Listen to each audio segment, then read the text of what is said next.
Diyan din ang unang date ko. How old were you? 13? Wait, what's her name? You know, of course you know. Shout out to... Whoever you are. Roxanne ang pangalan.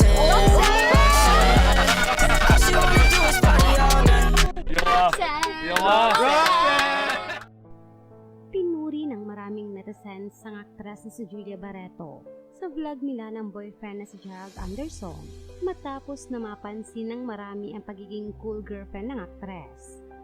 Sa latest vlog kasi ni Gerald ay bumisita siya sa kanyang hometown kasama ang kanyang girlfriend na si Julia at mga kaibigan niya, at dito ay napag-usapan ng tungkol sa unang date ni Gerald sa kanyang teenage sweetheart.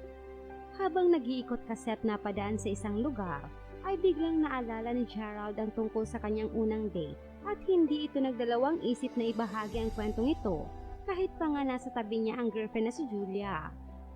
Ngunit hinangaan nga ng marami kung gaano ka-cool na girlfriend si Julia dahil siya pa mismo ang nag-initiate na magkwento si Gerald tungkol dito, at tila kinilig pa ito ng banggitin ng aktor ang pangalan ng una niyang kadate.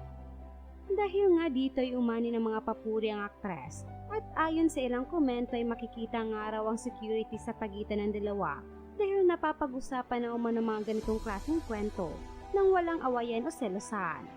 Kaya naman daw makikitang tila masaya si Gerald sa relasyon niya ngayon sa aktres dahil sa pagiging matured nito at gaan kasama. Narito ang ilan sa mga komento ng mga netizens tungkol dito. Ang cute ni Gerald pagkasabi niya ng Roxanne ang name noon, and Julia is a cool girlfriend, kaya love na love ni Gerald. Ito yung isa sa characteristics ni Julia na nagustuhan ni Gerald. Julia is very self-secure. Naku Julia, how to be you po? Di ko kaya ganyan. Sigurado kumukulo na dugo ko pag ganyang usapan. That's why happy and contented si Gerald kay Julia. Pwede pag-usapan lahat. Chill, walang toxic, supportive and understanding. Kung jowa ko kukwentuhan ng ganyan, next year na ako papansinin. Their conversation shows real maturity. She feels secure, and they both trust each other, which is why you can see how genuinely connected they are. Only toxic people would interpret this negatively. So refreshing to see this side of Jay, na he can be himself, hindi guarded at hindi aloof. First time seeing him hindi walking in an eggshell sa kanyang relationship. So authentic and genuine. So happy for you and Julia.